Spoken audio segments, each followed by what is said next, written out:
Hay una lumbre en Asturias que calienta a España entera, y es que se han declarado en huelga todas las cuencas mineras.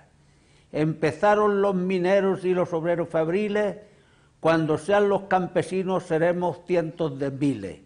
Bravo asturiano, que está nuestro destino en vuestras manos. En general, Asturias ha sido en toda la historia de la resistencia antifranquista y sobre todo de la resistencia obrera, una vanguardia en todo ese periodo. Los mineros han estado siempre a la cabeza de las acciones más importantes que se han librado. Y luego a nivel internacional, pues yo creo que fue altamente positivo, pues se manifestó también aquí pues una clase trabajadora último también que deseaba recuperar las libertades, lo que era además también una especie de apoyo en todo el sindicalismo, el derecho de sindicación, el derecho de asociación y derecho de negociación colectiva, que era lo sustancial en esos sindicatos. Hay una lumbre en Asturias que calienta España entera, y es que allí se ha levantado toda la cuenca minera, toda la cuenca minera. Ale asturianos, que están nuestros destinos en vuestras manos. Yo tengo un nieto que tiene ahora 18 años y está en primer año de Derecho. Y hace 2 años en León, pues mi mujer le estaba diciendo a la hija: nena, esto ocurrió cuando tu padre estaba en la cárcel. Y el chaval dice: pero bueno, ¿qué hizo Ave, a mí me llaman Ave, en la cárcel, si es tan buena persona? ¿Qué pasó? Claro, yo salté de la tumbona como un fulminado y digo: oye, pero ¿qué os enseñan a la escuela vosotros? Dice: de todo. ¿Cómo de todo? Las libertades y la democracia de este país, ¿quién las ha traído? Dice: el rey Juan Carlos y Suárez. Digo: no, diles a tus profesores de historia que se relean la historia, que para conseguir las libertades y la democracia en este país sufrimos muchos y quedaron muchos en el camino. La deuda, para entendernos, que tiene este país con Asturias, con las cuencas mineras y con los mineros es impagable. Es decir, es una deuda de que gracias a esas luchas y esas movilizaciones, bueno, después hubo un proceso que culmina más tarde, ¿no?, en que la dictadura se hace inviable. Pero ahí hay algo muy importante, muy importante.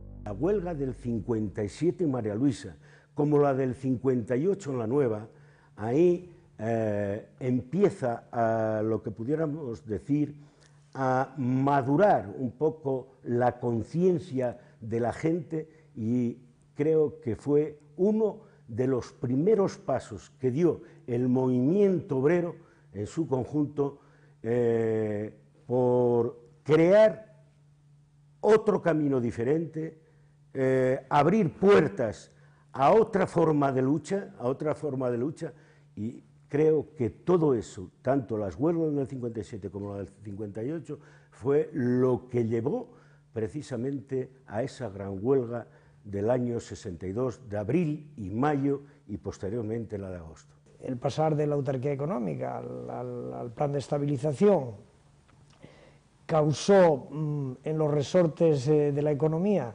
como ocurre en todos los países y en todos los sitios donde se realizan los planes de estabilización, fuertes contradicciones en el aparato económico y social. Por lo tanto, aquí yo creo que se agudizaba mucho más porque había un problema de falta de libertades. Empiezan a salir y a abrir la válvula para escape, para evitar la asfixia de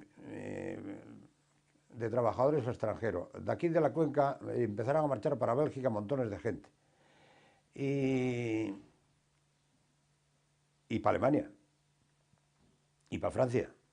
Y estos pues regresaban al año siguiente o a los 2 años ya con vacaciones y contando pues una forma de vida totalmente distinta de la que teníamos aquí.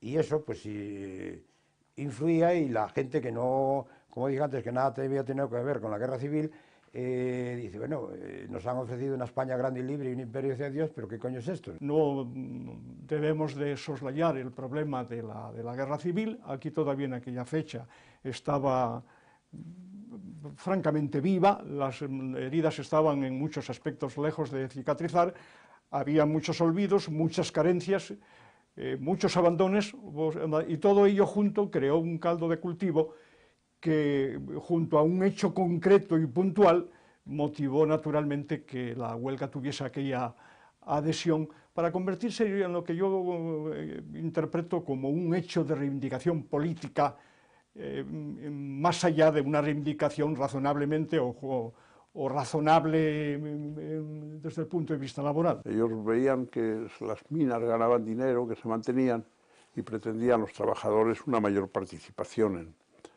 los resultados de las empresas.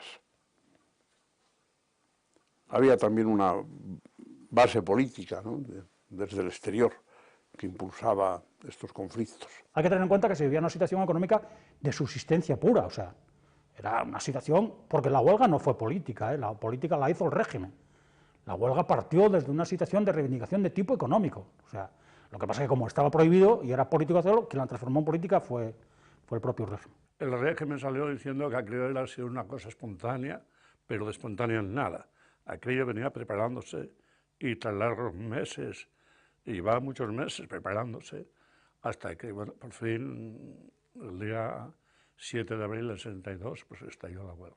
En Nicolasa, en el año 62, que era la época en que todavía había la mina de montaña, pues ya se profundizó el pozo. Entonces, la forma que hubo en aquel momento fue abandonar las minas de montaña y automáticamente meter a toda la gente a trabajar en el pozo. Cuando se llegó al pozo, aparte que cambiaron automáticamente los precios de los destajos, porque se empezó a hacer un precio nuevo, un destajo nuevo, pues se puso los dos relevos. Los que pusieron el relevo tarde quedaron sin transporte. Esto creó un malestar y una conflictividad. Vino detrás una represalia, nosotros ya estábamos discutiendo y ya lo teníamos planteado y automáticamente vino la huelga, el paro.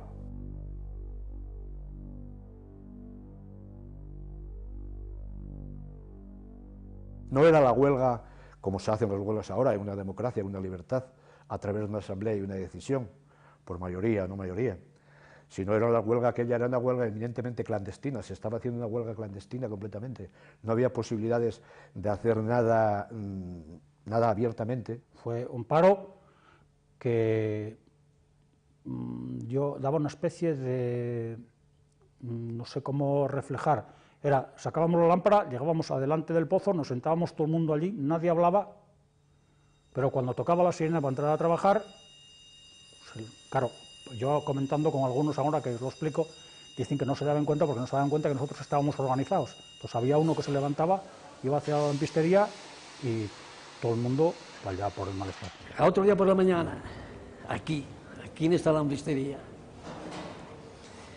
vino el delegado provincial de sindicatos, Guardia Civil, había más que mineros. Hubo aquí la de Dios. Insultar, hijos de puta, ¿qué queréis? ¿Qué queréis? ¿Una guerra civil? Dentro de la confusión y dentro del desorden que había allí, lógicamente pues no había libertad para reunirse y nombrar a los representantes en una urna, ni mucho menos, ¿no? Pero hay que ver que todo el mundo se afanó, sobre todo, yo creo que es de justicia decirlo, el Partido Comunista de España se afanó en ser un poco la vanguardia, en orientar un poco todo aquel movimiento tan tremendo y que era muy difícil de dirigir. Los socialistas ya se les vio menos, pero ellos tenían su organización muy tapada y bueno, pues hicieron lo que pudieron, ¿no? Como hicimos a la gente que éramos de la JO, los mal llamados cristianos, que no actuábamos como cristianos, actuábamos como unas gentes que pertenecíamos a unos movimientos que tenía la ropa de la Iglesia y que después cada uno tenía su propio criterio. En la cuenca donde nosotros estábamos todavía no había saltado la huelga, y es cuando nosotros nos pusimos en movimiento para redactar la famosa octavilla y regar toda la cuenca minera haciendo un llamamiento de solidaridad con los que estaban en huelga en la otra cuenca y diciendo, bueno, que las reivindicaciones eran las mismas, que lo que estaban pidiendo era lo mismo que la gente quería ahí y que, bueno, que había que secundar esa huelga, no solo en solidaridad, sino también en defensa de los propios intereses de los mineros y de los pozos de esa cuenca. Hacia el 17-18, vinieron unos compañeros socialistas de Pedro León, de Mieres, con Leonardo Velasco, que no podía aguantar más, que había que ayudar y que había que contribuir a paralizar la zona del Langreo, la comarca del Alón. Y tuvimos una reunión de socialistas, yo éramos unos 50 o 60 por la noche en la Guardia Carrocera, y allí se decidió formar un comité de propaganda y hacer frente a la situación y empezar porque los acontecimientos nos arrastraban a todos. Y había que mojarse. Y nosotros pues, montamos el comité de propaganda en el Ciacal con una vietnamita y haciendo pues panfletos muy rudimentarios. Lo que era la octavilla, pues lo hacíamos, algunas veces he hecho en mi casa o en otros sitios, que era un sistema muy sencillo, digamos, la vietnamita, ¿no? Era, alguien te escribía a máquina el papel en un papel de calcar de estos. Luego tú hacías una tabla, un trozo de esponja, un trozo de una saya de una mujer, clavabas abajo, entonces tú mojabas con tinta, pasabas el rodillo por allí con la tinta y según te iba a poner el papel y tú pases y salen imprimidas todas las octavillas, pues vamos, de maravilla. Las huelgas mineras, la lucha no se hacía con octavillas, había que estar a pie de pozo, jugándose la libertad y dando la cara. Así es como se hacían las huelgas, no con octavillas. Las octavillas ayudaban en un momento determinado. Por regla general, los trabajadores, los mineros que más se destacaban en los lugares de trabajo eran los mejores mineros que teníamos en aquellos centros. Eran mineros que tenían toda la credibilidad de sus compañeros y la tenían porque eran buenos trabajadores en todos los conceptos. Debido al prestigio que tenían esos trabajadores, a veces pues la gente se fijaba, oye, fulano de tal no bajó la percha, que las perchas había que bajarlas en la casa de aseo, no bajó la percha. Y bueno, y la gente estaba allí pendiente si aquel compañero bajaba o no bajaba la percha. Si no bajaba la percha, ya era lo suficiente como para decir, oye, aquí hoy algo pasa, aquí hay hoy paro, hay huelga. Había 4 o 6 que eran los que movían la cosa. Nosotros pues ya, viendo los movimientos y todo eso, ya lo seguimos, porque yo de aquella, yo obedecía lo que los otros tal, yo veía a aquellos compañeros a ellos, yo arrimaba a ellos y lo que me mandaron pues aquello. Y era todo por señas, claro, cualquiera hablaba. Ante la falta a veces de medios para poder llevar a la gente, para poder distribuir, para, de alguna manera también, ¿por qué no decirlo?, coaccionar a la gente en el sentido, informar a la gente en el sentido de la necesidad de la huelga, pues hacíamos uso del maíz. Y era sembrar aquello de maíz, cuando llegaran los relevos por la mañana y demás, que vieran aquello sembrado de maíz, significaba que ¿qué estaban haciendo? Y llamando a las gallinas, no tenía más sentido que eso. La gente tenía mucho miedo, hablaba contigo con grandes misterios, daba la vuelta y no había nada que hacer con ellos. Sin embargo, hay una cosa que me llamó mucho la atención y que fue definitiva. El día 17, cuando íbamos a trabajar, la carretera que iba hacia la portería estaba llena de maíz. ¿No? La gente que más o menos ya teníamos una conciencia de lo que estaba ocurriendo, nos dimos cuenta que nos estaban llamando gallinas. Entramos a trabajar y hacia las 8:15 de la mañana llega la noticia de que Calderería de Gijón que había parado. Poco después paró el taller de ajuste, luego vagonetas, luego la fundición y al mediodía estaba parado automáticamente toda la empresa. Empezaron los mineros y los obreros fabriles. Si siguen los campesinos, seremos cientos de miles, seremos cientos de miles. bravos mineros, siguen vuestro camino los compañeros. El papel de la mujer es fundamental en la lucha. En las huelgas, ellas eran las que transmitían de un sitio a otro las consignas, muchas. Llevaban la propaganda, eran las promotoras de propaganda.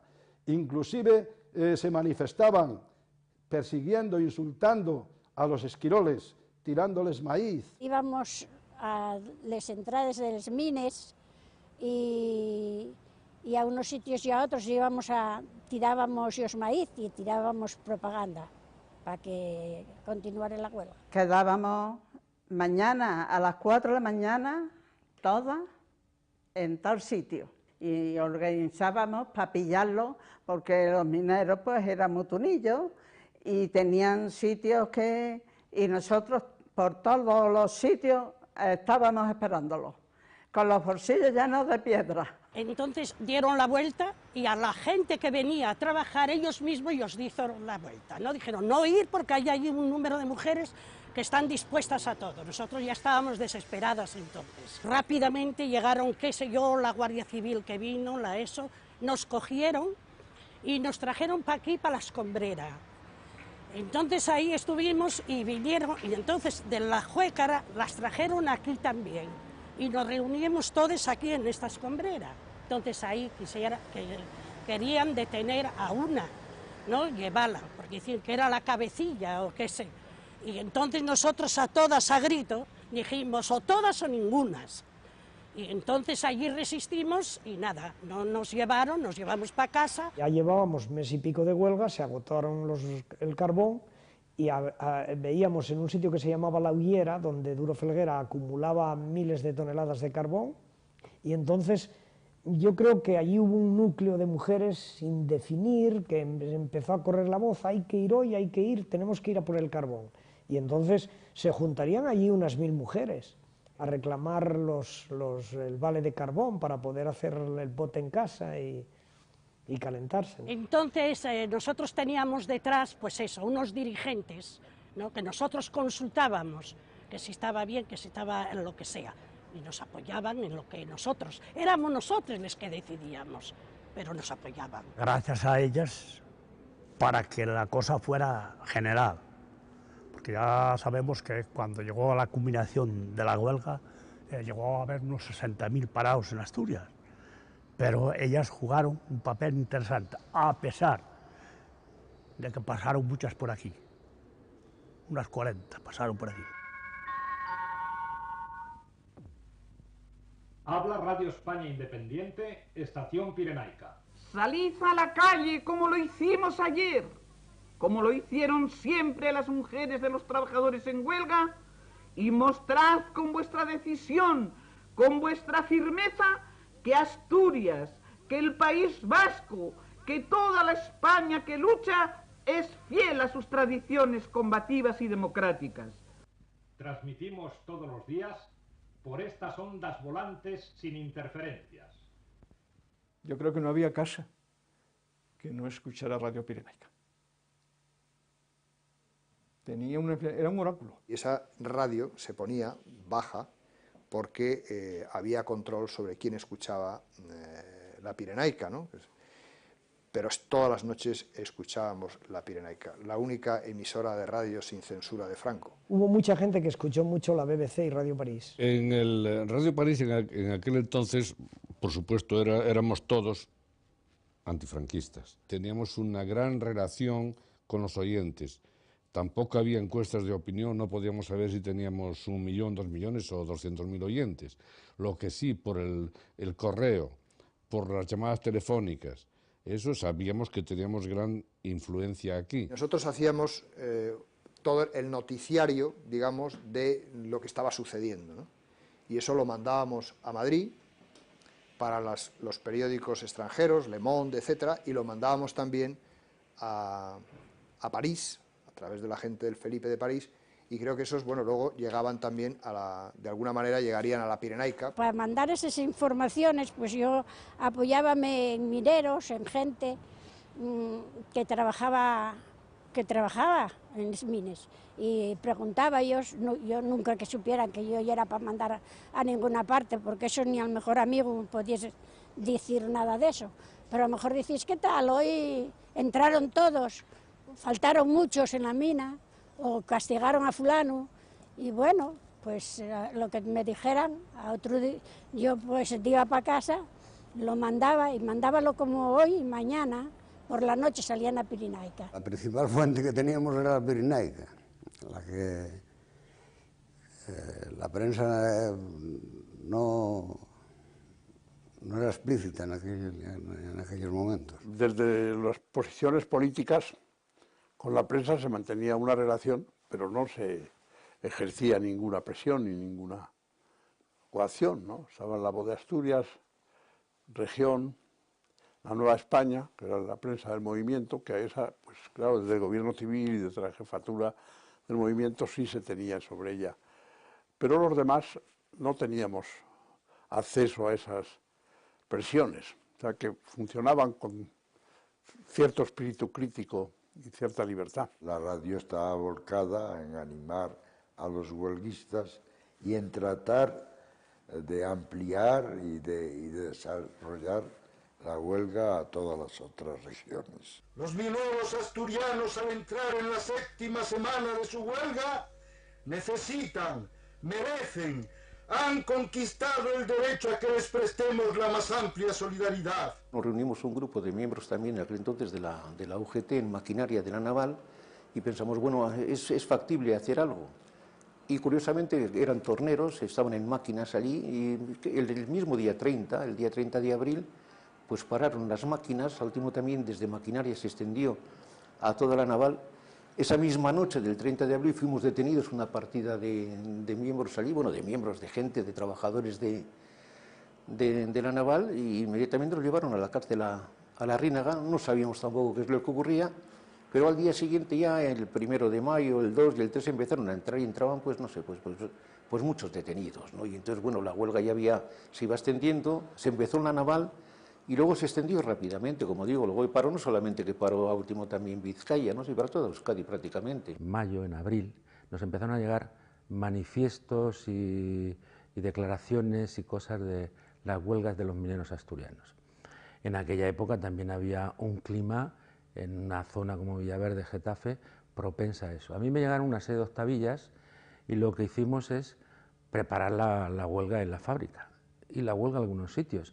Y entonces la declaración era en solidaridad con los mineros asturianos y por nuestras propias reivindicaciones, porque las teníamos y de orden serio. Nos metimos en la sección de calderería, que digo que era la nave más grande que había en toda la fábrica. La verdad es que nos subimos encima de los vagones, la gente se puso con nosotros y paramos. En total había unas 20 y tantas empresas del metal, y no solo del metal, que de una u otra manera se incorporaron a la solidaridad con los mineros. A las huelgas de los mineros sucedieron las huelgas de más de 60.000 metalúrgicos del País Vasco, de los obreros de Altos Hornos de Sagunto en Valencia, de los metalúrgicos de Barcelona, de los trabajadores de los astilleros de Cádiz, de Cartagena y el Ferrol, de la refinería de petróleo de Escombreras, del transporte urbano de Zaragoza y Vigo, de la industria aeronáutica de Sevilla, de las obreras textiles y conserveras de Cataluña y Murcia, produciéndose una profunda conmoción en todo el país.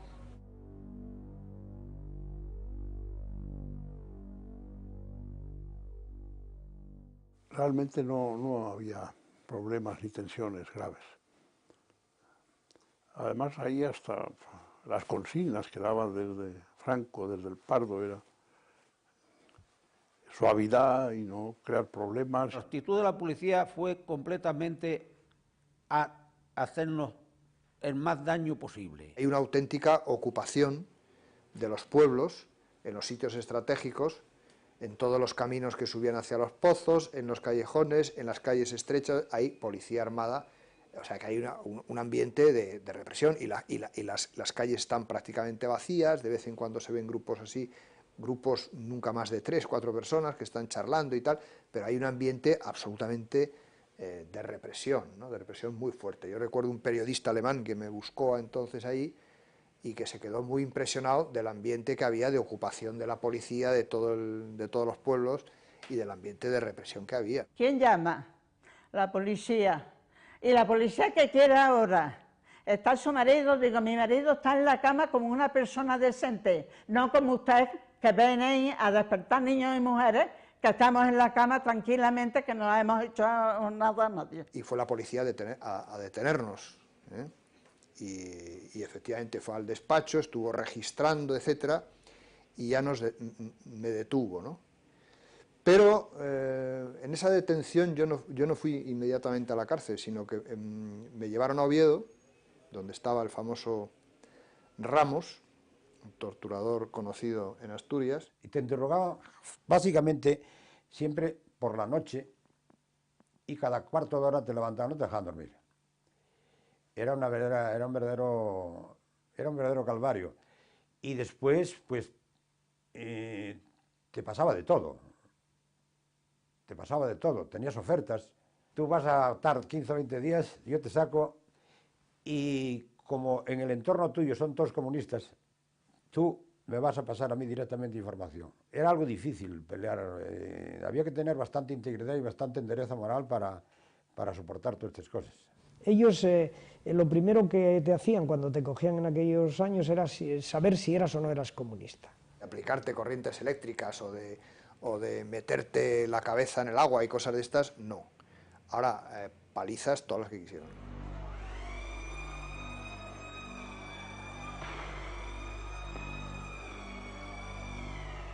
Como había tantísima gente detenida, porque prácticamente no había sitio. Entonces, después pasaronnos a la cárcel, en la cárcel de Idén, no tenían no había casi ni colchonetes para tantos presos como había, estaba en las dos galerías, la galería primera y la segunda estaba abarrotada de presos, de mineros, bueno, mineros y metalúrgicos, cuidado. Las torturas, las que quierais, palillos en los dedos, de rodillas, en garbanzos, en arena, el tolete, como los municipales, lleno de arena y perdigones. La cárcel que era la Riénaga, una cárcel viejísima además, ¿no? Y es incapaz al último también de recoger todo ese aluvión de presos. Y entonces en gran medida empiezan también a ser desterrados de allí. Las detenciones, pues, algunos salían a los 4 o 6 días, pero muy pocos. Pero luego entraba otro, a lo mejor había un día que entraba otros 40. Entonces estaba todo, hasta en la Viana. Bueno, en Gijón, por supuesto. A nadie le gusta que al último también que llegue gente a la cárcel, pero teníamos la inmensa alegría de ver que la último también, que la huelga había cuajado, que había una gran capacidad de movilización, una gran capacidad de manifestar el descontento, y siempre en aquella situación era tremendamente grato, ¿no? La gente estaba hastiada realmente de un régimen pues, tan violento, tan dictatorial como el régimen de Franco.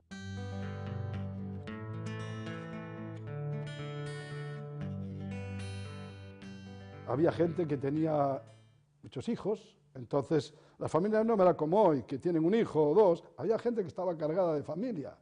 Y claro, pues faltaba, menos mal que la solidaridad existía y algo se podía ayudar, pero además los propios comerciantes fiaban, decían, bueno, pues tú lleva lo que quieras y ya lo irás pagando cuando trabajes y demás. Pero que el desánimo, efectivamente, que cundía. No todo el mundo tiene la misma conciencia. La gente quedó muy empeñada y eran los pequeños comerciantes los que ayudaron a sostener aquella huelga, porque los economatos cerrábamos muy pronto, Estaban 2 días de huelga y el economato cerrado. Lo hacíamos porque veíamos que ellos tenían un derecho y una razón de ir a la huelga. Y nosotros pues hicimos un esfuerzo, que también nos empeñamos, en los comercios nos empeñamos también, pero bueno, había almacenistas que normalmente pues nos daban también fiado, hablando así, nos daban un margen para poder pagar los comestibles y nosotros así fuimos haciendo. La gente llevaba, apuntábamos una libreta, estuvieron así durante 3 meses. La gente que estaba despedida, que llevaba tiempo despedida, pues iban a los centros de trabajo. no sin arriesgar, que entonces el día de paga, inmediatamente ya estaba por allí la brigadilla o la Guardia Civil para imponerse, para no permitir que los compañeros ese día de paga recogieran ayuda para los que estaban presos o los que estaban también en paro. En el bar era Manolo del Café, que llamaban, que se murió el hombre, y el día de paga pues estaba el bar lleno de mineros, y dijo él, bueno, él cerró la puerta por dentro y dijo, oye, hay que, a ver si dais algo para esta gente que está en la cárcel. Y coño, todos respondieron, se sacaron de aquella 12.000 pesetas. Como éramos tanto, tocábamos a 4 pesetas, pero el problema no era ese, el problema era repartir. En un movimiento semejante como el del 62 o el 47 u otros muchos, lo que no hay una caja de resistencias que pueda sufragar realmente a los detenidos, ¿no? Porque hubiese hecho falta miles de millones y cuando aquello estábamos todos en la mayor miseria. Nosotros dinero no queríamos, queríamos nada más que comida, para mandar los paquetes, ni bebida ni nada, comida. Venían, me traían un cestín con un kilín de fave, una botellina de aceite, otra traía un kilo de garbanzo, un kilo de arroz, y así venían las propias mujeres, y claro, yo con aquello pues ya tenía para ponerle el cocido a mis hijos. Se estaba pasando hambre, Con aquellos sueldos, ¿cómo una familia podía sostenerse? No era posible. Y 2 meses sin salario era tremendamente incomprensible que la gente pudiera comer. Y entonces ahí los curas que hicieron una buena labor de ayuda a través de las parroquias. Hay algunos sacerdotes francamente progresistas, apoyan las peticiones de los mineros huelguistas. Allí siempre ha habido, por la propia peculiaridad del País Vasco, al último también ha habido una parte del clero de una orientación o tendencia nacionalista, en la cual una parte al último se volcaban a favor de los huelguistas, un poco también prestaban, valga la palabra, sus centros religiosos para las reuniones, y en ese sentido sí había un apoyo bastante generalizado. Como habíamos decidido que yo predicaba en todas las misas, y efectivamente prediqué a misa de 7 y luego a misa de 8, se ve que el gobierno tenía infiltrados o tenía policías secretas dentro de las misas, y claro, cuando la misa de 9 viene la orden del gobierno de que no podía predicar ni podía decir lo que estaba diciendo. En la misa de 9, que decía el párroco además, y yo predicaba, pues dije, ha pasado lo siguiente, y expliqué el hecho, y dije que había habido una injerencia del gobierno de que no se podía predicar lo que estábamos diciendo, y que entonces no iba a haber más predicación en ninguna de las misas. Claro, fue todavía más explosivo eso. Los curas o los coadjutores de la JOE en las diferentes parroquias pues hablasen en las misas sobre la situación, sobre las reivindicaciones. La orden del gobierno era que o nos detenían o nos desterraba el obispo. Por supuesto que eso fue lo que funcionó, porque el obispo tenía la misma cabeza que el ministro de Gobernación, que era Camilo Alonso Vega, que había hecho la guerra con Franco y que, bueno, estaban plenamente identificados. Entonces, milagrosamente, en pocos días, pues cada uno de nosotros, por apoyar la huelga, fuimos trasladados a los Cuatro Vientos, normalmente hacia el mundo rural o a lugares donde había muy poquita gente o gente muy vieja, y aunque diéramos voces, pues nadie nos podía escuchar.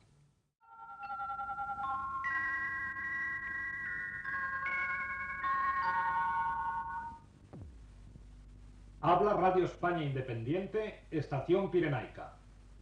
Con los huelguistas se solidarizaron los estudiantes e intelectuales más destacados de nuestro país, que abierta y públicamente exigían que el gobierno cambiase sus métodos dictatoriales. Si la memoria no me falla, que fuimos a hablar del tema, y ya con un documento redactado, al entonces presidente de la Real Academia Española, al señor Menéndez Pidal. Señor Menéndez Pidal, que bueno, nos recibió y aparte de hacernos algunas consideraciones idiomáticas sobre el documento, pues dijo que sí, que él lo firmaba, porque si era contra el cabrón de Franco, esas son sus palabras, es decir, él firmaba el documento. Que yo recuerdo que mi manifiesto, pienso que es el primero de esa larga marcha que empieza en el 62 y que llega prácticamente hasta el 77. Todo ese tiempo está jalonado de multitud de protestas, de asambleas de profesionales intelectuales, de documentos en esa expresión que yo decía antes de insurrección firmada. Un hecho nuevo que ha conmovido a todo el país ha sido la actitud de las mujeres artistas e intelectuales de Madrid, que arrojando por la borda viejos prejuicios han salido a la calle a manifestar su solidaridad y su simpatía con los trabajadores en lucha. En el mes de mayo fuimos a Barcelona, un grupo, y estuvimos en la Facultad de Ciencias y allí fuimos a una asamblea estudiantil muy importante, pues Antonio Ferres, Sastre, Pere Quart, Carlos Barral, Castellet, y se originó una manifestación en la que fuimos junto a los estudiantes, los escritores y que habíamos participado en aquella asamblea universitaria.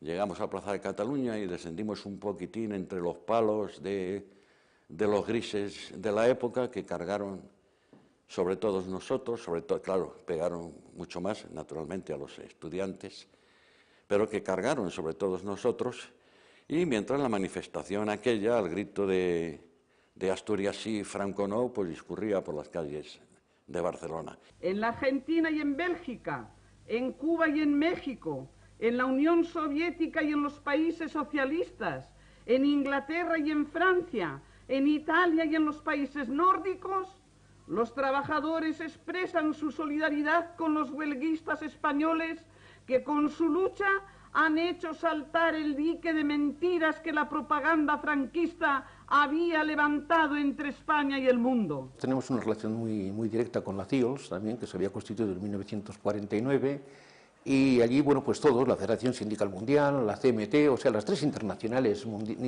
que había en aquel entonces, pues hicieron realmente campaña a favor de los huelguistas. Luego también esa campaña también, pues al último sirvió también la declaración del estado de excepción. Luego las formas tan cruentas, al último, de eso, de desterrar a la gente, o de meterlas en la cárcel. Y ahí lo que teníamos que siempre que tener, por lo menos nosotros siempre queríamos un poco resaltar que no era tanto efectivamente una cuestión de partidos políticos, sino como organizaciones sindicales, porque teníamos mayor cobertura y mayor defensa a nivel internacional. Las huelgas de Asturias despiertan en el exilio un entusiasmo extraordinario. No se puede disminuir, ni mucho menos, el papel que juegan en la opinión mundial los antiguos brigadistas internacionales, que en cada uno de los países están relacionados con los españoles y se movilizan y movilizan a su vez en torno así a mucha gente, de modo que en el 62, cuando se producen las huelgas de Asturias y del resto, pues hay una movilización internacional poderosísima y hay recogidas de fondos y hay mítines y hay manifestaciones. Recuerdo muy bien las manifestaciones y los mítines en la Mutualité. Hicimos un gran espectáculo en un teatro que se llama La Alhambra, un teatro bueno, que lo llenamos, y hicimos una representación sobre la historia del franquismo hasta entonces, con las repercusiones de las huelgas que se iniciaban, y actuaron, entre otros, un gran dibujante que se llama Siné y un cantante que pues se hizo muy famoso que se llama Pierre Perret. Desde Pablo Picasso, Pepe Ortega, Pepe Díaz,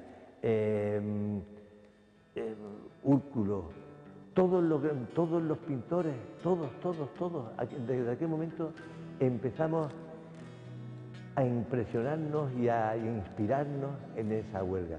Fue la solidaridad más absoluta de todos los grandes pintores.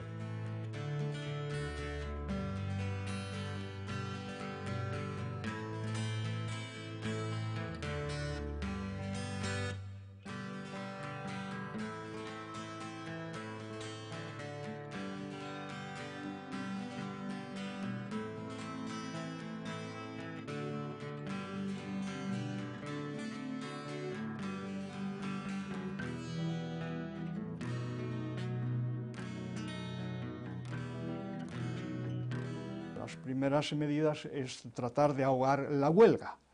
Cuando no es posible, las autoridades sindicales y gubernamentales son conscientes de que aquella huelga tiene unas dimensiones que no se puede cortar, eliminando de la calle, deteniendo a unos cuantos ciudadanos, tratan de negociar.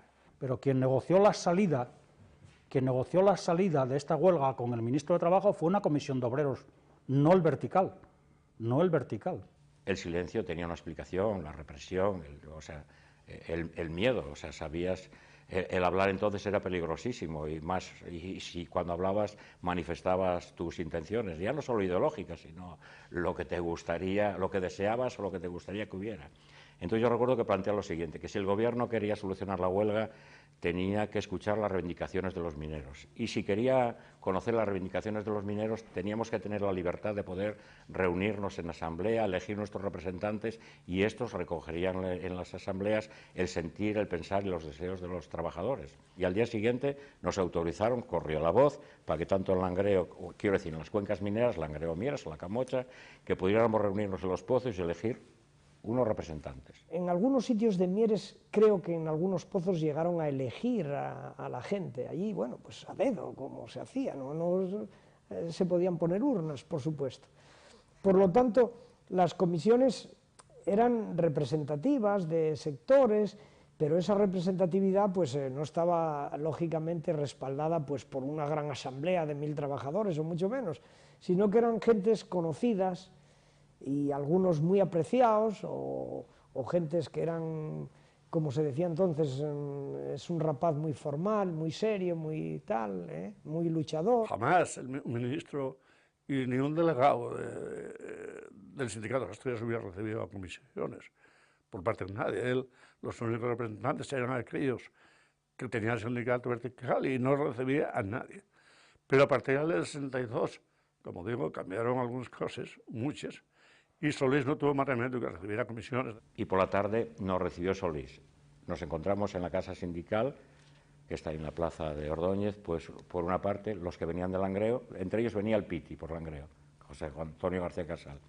Recuerdo que no nos dio tiempo nada más que hacer un borrador, y cuando llegó Solís con el entonces gobernador Marcos Peñarroyo, entonces dijimos, no, pero todavía no estamos en condiciones de pasar, esa es la anécdota. Necesitamos una mecanógrafa para pasar el borrador a limpio. Entonces, pues entre redactar, corregir y tal, pues pasó una hora. Y al final, pues cuando entramos ya estaba el ministro y los acompañantes en la sala, y recuerdo que el ministro, que era, le llamaban el ministro de la sonrisa del régimen o algo así, que era él muy campechano, pero muy demagogo, pues dijo, joder, vaya cabrones que sois, en tono de caer gracioso. O sea que hacéis esperar una hora al representante del gobierno. Solís era una persona muy dicharachera, un andaluz simpático, y bueno, yo creo que él tenía buena voluntad como gestor, él quería resolver el problema, pero nosotros, yo me acuerdo que claro, a lo mejor la osadía de la juventud, yo le decía, oigan, pero mire usted, muy bien, eso, muy bien, pero es que aquí no hay libertad sindical ni hay libertad política, y decía, no, eso es que eso no entra dentro de mi competencia, hay un ministerio de la gobernación, y claro, aquí nosotros lo que tenemos que hacer entre todos nosotros es resolver este problema. Camilo Alonso Vega tenía la preocupación, era su obligación, por el orden público, pero él dejaba en lo demás libertad para todas las actuaciones. Hay una imagen de él desfigurada. Realmente toda la apertura que hubo en aquellos años él estaba completamente en ella. Pero Camilo era el garrote. Y Solís era, naturalmente, el régimen, pero con sonrisa, y humano, y comprensivo. Era la carne y el pescado, el pan y la boroña, vamos, Camilo era un hombre muy cuadrado. Se querían el tema de los destajos, el tema de las condiciones de trabajo, y bueno, y que no había más remedio que el tema de los precios del carbón subirlos, precios intervenidos por otra parte. En ese documento que se plantea Solís, se plantea lo de la libertad de asociación, de reunión y la libertad de opinión y de prensa. Yo sé que esas libertades ya se plantean y eso fue muy significativo. A partir de aquel momento negocian con los mineros en una situación que yo creo que se daba por primera vez de igualdad, es decir, en una mesa cara a cara, y la huelga llega a su fin, quiero recordar, subiendo 75 pesetas, que entonces era mucho dinero, por tonelada de carbón, que se transformaba en salario según las categorías. ¿Qué significó eso? Pues eso significó que un peón que podía estar en torno a las 2.000 pesetas, no más, pasara a cobrar el doble, porque la producción hombre día en Figaredo andaba en torno a los 1.000 kilos. Los 1.000 kilos, hombre día, eran 75 pesetas por paisano, multiplicado por los 20 y tantos días laborables, pues eran, o sea que fue aquella subida que significó entre el 90 y el 100%. La huelga 62 es la única huelga de las que yo conozco que se consiguió la reivindicación económica en el momento de huelga. O sea, el reconocer un tanto de dinero a la tonelada de producción. Entonces se vuelve a trabajar. Resulta paradójico que cuando bajo sistemas políticos vacilantes se vienen produciendo paralizaciones casi totales en la vida de muchos países europeos, que alcanzan hasta los propios funcionarios de su administración, se pretenda explotar pequeños fallos en nuestras relaciones laborales, lo que viene a demostrar una vez más la mala fe y la mediatización por los poderes ocultos de sus órganos de publicidad. En el fondo, y dada nuestra fortaleza, no es malo que surjan problemas que pongan a prueba nuestros sistemas y nos permitan perfeccionar nuestros instrumentos. El que quiera que se acaben estas huelgas tan terribles, que le rece a Santa Rita, abogada de imposibles, abogada de imposibles. Ya me figuro que para los patronos resulta duro. Se normaliza la situación y en agosto vuelve a romperse. Y es ahí cuando la represión se manifiesta de manera virulenta. La primera huelga fue preciosa, por decirlo de alguna manera. Fue preciosa porque fue radicalizada del todo. Pararon todos los pozos, pararon todos los grupos de montaña, paró todo. Después de esa vino la segunda.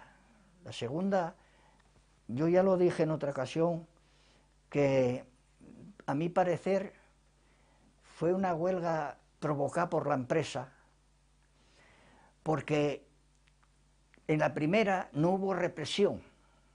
Entonces no podían dejar sin represión a una huelga tan popular como salió aquella. A pesar de haber conseguido la libertad de los que estábamos en la cárcel, de haber conseguido de alguna manera compromisos concretamente con el ministro Solís, lo cierto es que después la distribución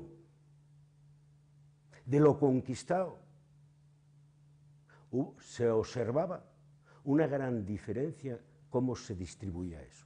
Concretamente, se distribuía entre los vigilantes y capataces y los oficinistas en mayor proporción que lo que en realidad esto se distribuía, se repartía con los propios trabajadores de interior y exterior. La huelga se inicia el 15 de agosto y en septiembre pues la represión es dura. Los camiones que tú conoces aculan en algunos pozos como Rabaldana, que yo conozco, por ejemplo el Pozo Santa Bárbara, y hay un pasillo de guardias civiles como los festivales de cine, la gente sale de la jaula, se va a duchar y a continuación van diciendo tú y tú y tú, que conoces el sistema, y fue cuando se originan los deportados, cuando los llevan fuera de Asturias, a Lugo, a León, a distintos sitios. Un buen día nos dicen que marchan con nosotros y nos montan en un camión de mala manera, parecíamos allí ganado, dentro de aquel camión y nos llevaron a León y luego hasta que llegamos a Soria.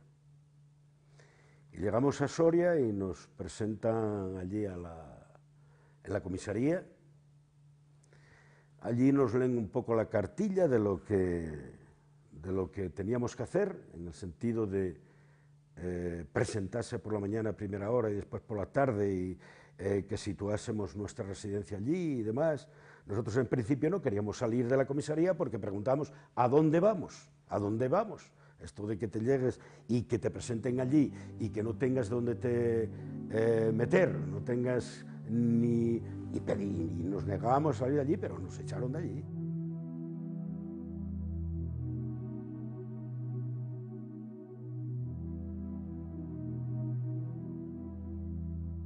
Comenzamos a ponernos en contacto, sabiendo ya por las familias, por Asturias, por la organización del partido, por todo, dónde estaba cada uno de los desterrados y cuántos éramos. Entonces comenzamos a ponernos de acuerdo en los diferentes puntos donde estábamos para presionar desde los diferentes sitios y que nos trajeran a la zona de León, que era la zona de Minas y además más cerca de Asturias. Y en la provincia de León, pues bueno, nos tuvimos que buscar la vida como pudimos y estuvimos también en la Virgen del Camino. Pero teníamos la obligación, repito, de venir aquí a este edificio que está totalmente cambiado, pero que era el lugar donde teníamos que hacer la presentación 2 veces al día. Nosotros al principio se nos confinó, es decir, no podíamos salir de un pueblo determinado. Teníamos que presentarnos, al menos en mi caso, 3 veces al día, en un pueblo de 500 habitantes. En el pueblo donde estuvimos, el que más, el que menos, dejemos el Partido Comunista organizado, es decir, enlazado. Cito esto porque no estábamos desterrados y olvidados de nuestras obligaciones, que era el luchar por unos derechos de libertad, de asociación, de salario, etcétera, etcétera. La represión y la deportación de los mineros de la huelga del 15 de agosto a septiembre, pues genera tensión, se convierte en la reivindicación más importante del fin del año 62 y de los primeros meses del 63. El periodo en el que tuvimos aquí fueron muchos los asturianos, ya no solamente los compañeros precisamente y los familiares, sino gente que venía aquí y que, bueno, todo Asturias sabía que estábamos aquí deportados y venían y tenían un comportamiento de solidaridad con nosotros extraordinario. La capacidad de organización fue muy grande y de esa manera, combinando la lucha desde allí con la lucha de los desterrados, fue como victoriosamente volvimos otra vez a Asturias y fuimos reintegrados a nuestros puestos de trabajo con antigüedad y todo. Esa fue la victoria de las huelgas después de la represión de las huelgas de 1962.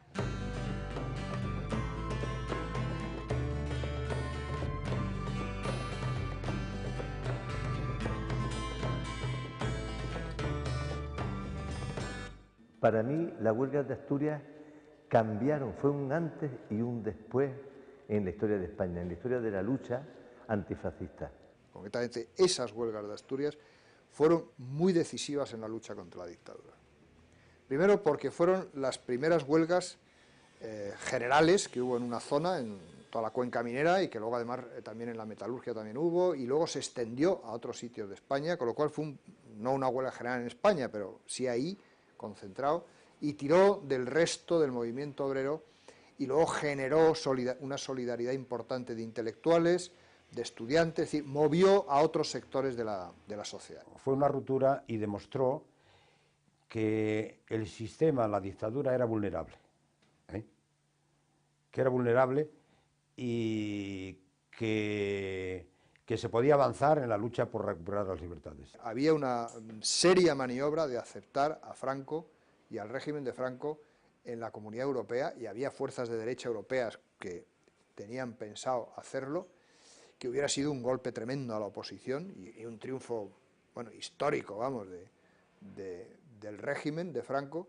Y sin embargo, las huelgas de Asturias, Múnich y todo lo que hubo alrededor de ello hizo que las posiciones de los sindicatos europeos y de la socialdemocracia europea y de algunos partidos también que no eran socialistas sino también demócratas se opusieran ante la brutalidad de esa represión y ante el hecho de que no había libertad sindical, no había libertad política ni había libertad de nada. Entre el cambio de mentalidad, la presión de un lado y también que las instituciones iban también envejeciendo, en la medida que envejecía el gran jefe, pues daba origen a una mayor participación que fue haciéndose creciente hasta que esto tenía que desembocar, lógicamente, en una democracia. Las huelgas del 62 fue el inicio de la rebelión, podríamos decir, y del levantamiento de las acciones de masas, y fue el primer eslabón del decaimiento de la dictadura franquista.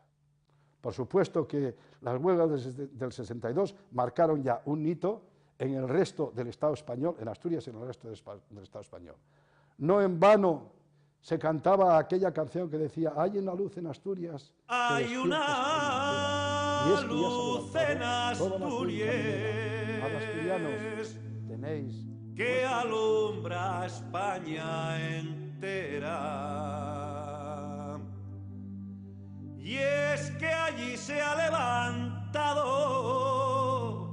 toda la cuenca minera, toda la cuenca minera. Ale, asturianos, que están nuestros destinos en vuestras manos.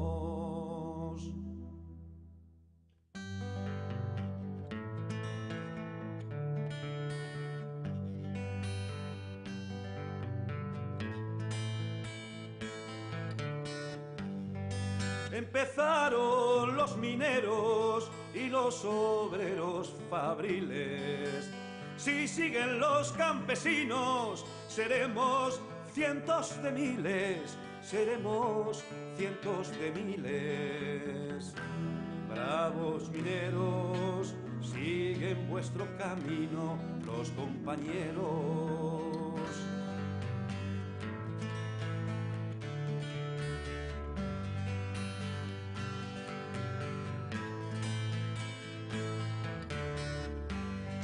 Una cosa les deseo a los dueños de las minas: que el dinero que nos roban se les vaya en medicinas, se les vaya en medicinas.